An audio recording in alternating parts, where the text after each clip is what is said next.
আসসালামু আলাইকুম দর্শক, জামিলুর রহমান আপনাদের স্বাগত জানাচ্ছি। এই মুহূর্তে আমি সিলেটে রয়েছি, সিলেট ইন্টারন্যাশনাল ক্রিকেট স্টেডিয়ামে বিপিএলের আসরের এবারে দ্বিতীয় পর্ব গতকাল থেকে শুরু হয়েছে। আজকে দ্বিতীয় দিন সিলেট পর্বের। আজকে দ্বিতীয় দিনের প্রথম ম্যাচটি একটু আগে অনুষ্ঠিত হয়ে গেল এবং সেই ম্যাচে 7 উইকেটের বড় একটা জয় রংপুর রাইডার্স। বলা যায় যে রংপুর রাইডার্স এবারের বিপিএলে উঠছে। 5টি ম্যাচ খেললো আনবিটেন এখনও পর্যন্ত, 10 পয়েন্ট তাদের। এবং আজকে ঢাকা ক্যাপিটালস তাদের সামনে একটা সুযোগ ছিল যে কামব্যাক করার, কারণ আগের 3 ম্যাচে জয় ছিল না, 3টাতেই পরাজিত হয়েছিল। আজকে চতুর্থ ম্যাচেও হারলো।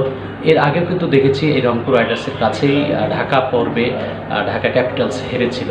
আজকের এই ম্যাচে ঢাকা ক্যাপিটাল টসের ব্যাট করতে নেমে প্রথমে করলো 111 রান করলো, সবকটি উইকেট হারিয়ে। পুরো যে 20 ওভার খেলেছে তা নয়, 16 ওভার 3 বলে অল আউট। এই রান তাড়া করতে গিয়ে 3 উইকেট হারিয়ে জয়ের লক্ষ্যে পৌঁছে গেল 13 ওভার 2 বল থেকে। মির্জা ফরিদ আমার সঙ্গে রয়েছেন, কমেন্টেটর। ফরিদ, কেমন দেখলেন ম্যাচটি? যে দুর্দণ্ড প্রতাপ দিয়ে শুরু করা, সেটা এখনও পর্যন্ত জিয়ে রাখা রংপুর রাইডার্স একটা চ্যাম্পিয়ন হয়েছে।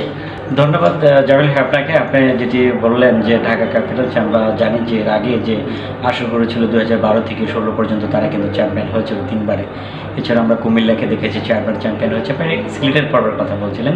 সিলেট পর্বের ম্যাচে আপনি দেখেন যে ঢাকার ব্যাটাররা তারা কিন্তু একেবারেই ভালো ব্যাট করতে পারেনি। পরবর্তী সময় আমরা যেটি দেখলাম যে এই জায়গায় এসে আপনার রংপুর রাইডার্সের ব্যাটার, বিশেষ করে অ্যালেক্স হেলসের কথা আপনি বলছিলেন, তিনি কিন্তু গত ম্যাচে দেখেছিলাম সিলেটে 113 রান করেছিলেন। আজকে কিন্তু আবার তিনি 27 বল থেকে 44 রান করলেন এবং সেই জায়গায় কিন্তু ম্যাচটাকে তিনি এগিয়ে নিয়ে গেছেন।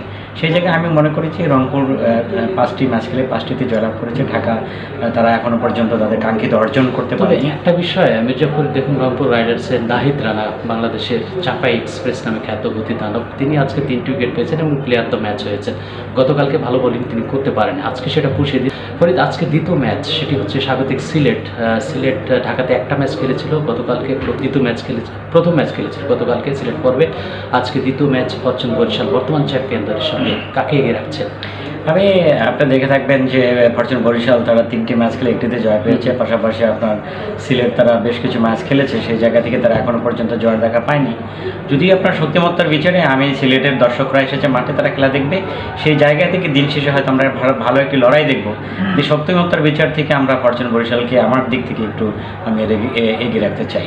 অবশ্যই রংপুর রাইডার্স যেমন ব্যালেন্স টিম, ঠিক তারপরের স্থানটাই ফরচুন বরিশাল বর্তমান চ্যাম্পিয়ন দল, তারা ডিফেন্ডিং চ্যাম্পিয়ন। যেমন তামিম ইকবাল রয়েছে, মুশফিক রয়েছে, মাহমুদুল্লাহ রিয়াদের মতো বর্ষিয়ান ক্রিকেটাররা রয়েছে এই ফরচুন বরিশাল। পক্ষান্তরে স্বাগতিক সিলেট স্ট্রাইকার্স, তারা যে গতকালকে 205 রান করেছিল, ব্যাটিংটা বেশ ভালো আমি বলবো, কিন্তু বোলিং তাদের খুব একটা জুৎসই মনে হচ্ছে। নির্বিষ বোলিং তারা রংপুর রাইডার্সের সামনে গতকাল করেছিল, যার কারণে ওই 205 রান করার পরেও কিন্তু ম্যাচটা জিততে পারে। তবে স্বাগতিক হিসেবে সিলেট, যেহেতু নিজেদের পরিবেশ, নিজেদের দর্শকদের সামনে তারা খেলবে, তারাও যদি এই ম্যাচে কামব্যাক করে তাহলে কিন্তু অবাক হওয়ার কিছু থাকবে না। ফরিদ, আপনাকে অনেক ধন্যবাদ। শ্রোতা বন্ধুরা, আপনারা বিপিএলের বাংলা ধারাভাষ্য শুনতে পারেন বাংলাদেশ বেতারের সঙ্গে FM ব্যান্ডে, ওয়েবসাইট এবং বাংলাদেশ বেতারের অ্যাপের মাধ্যমে।